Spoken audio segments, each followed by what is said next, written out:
Wednesday morning, that means it's Picayune Wednesday, and in our studio to tell us what's in this week's edition of the Picayune, the editor of the Picayune, Daniel Clifton. Good morning, Daniel. Hey, everybody. How are we doing today? Happy Wednesday. Yeah, halfway through the week.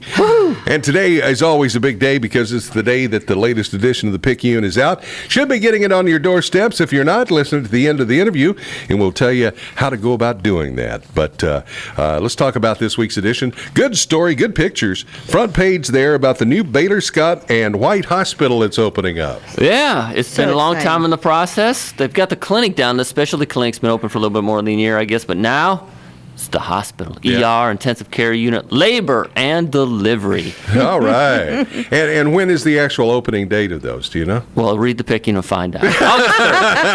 August 3rd, Monday morning. Monday. All right. I'm excited, especially because my new little granddaughter is going to be born in that hospital. Yeah, Really? Really? Do you have a date set? November 1st is when they're predicting. Okay. Yeah, there you go. Maybe set that down. And also what's great about it is a lot of employment going to be happening. Yeah, it's, I think they're looking at 300 people employed there, and once it's up and fully going, that's pretty good. And That's those exciting. are, you got doctors and nurses and medical care personnel. It's a well, it's an income driver. Definitely. Some income driver, and some folks were expecting some economic boost, hopefully by this one. That'll be great. And it's a beautiful hospital, too. Yeah. It really is. is. Yeah.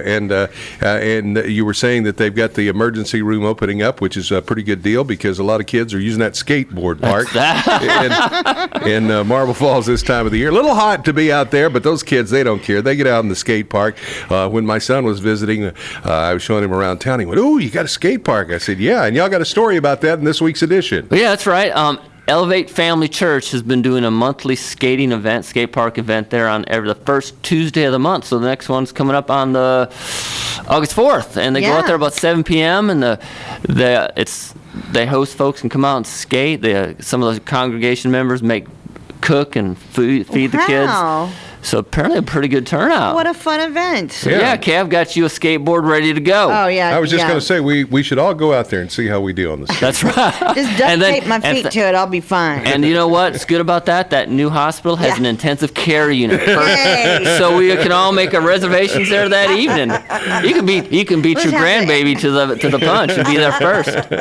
Yeah, it's getting close to the kids getting back in school, but if you're still looking for things to do, read the story in this week's edition about our skate park in the area. And finally, this week I noticed you got a great story about a graduate from Burnet that's been elected to a pretty big position here. Yeah, Jason Edmondson, a Burnet High School graduate, was a valedictorian, I believe, this past year too. He was elected the state FFA president, and at first, and I was like, okay, when you first hear about that, okay, that's neat, but it's a huge deal. There's 109,000 members in Texas FFA. It's the largest in the nation. Wow. He gets the FFA provides him and the first vice president with a truck, and they'll spend the next year driving across the state of Texas, visiting all the high schools in the state, visiting with the kids. Wow. It's a huge deal. I didn't realize how big of an important thing it was. And no kidding. It's been a whirlwind since he's been elected in the early July, 13th, 17th in there. He went to Washington, D.C., got back from there, spent a weekend at home, and he hits the road again for another Texas state, the Teachers Convention in Waco, FFA Teachers Convention. Wow, what an exciting opportunity for him. As you said, the FFA are so big in Texas, and I would bet, what's the kid's name? Jason Edmondson. I call him a kid. He's already graduated. Yeah, he had to put off the year of college too. Yeah, he had to put off because of the commitment. He has to defer college an extra year. Wow. But I was just going to say, I bet Jason, he was brought up in one of those farm families. I bet that he went through all of the events and the stock shows and all kinds of stuff. I guess so, yeah. He's 4 years in FFA, probably was in 4-H before that. I mean, it's just and that's a great program, 4-H and then FFA. Talking to him, the interview was amazing. He was so well prepared and came across so great. So if you're interested, if you're not in FFA and looking for something to develop leadership or other roles, it seems like, based on what I've learned from him and other ones, it's a great program. Yeah, fantastic. Read all about it in this week's edition of the Picayune.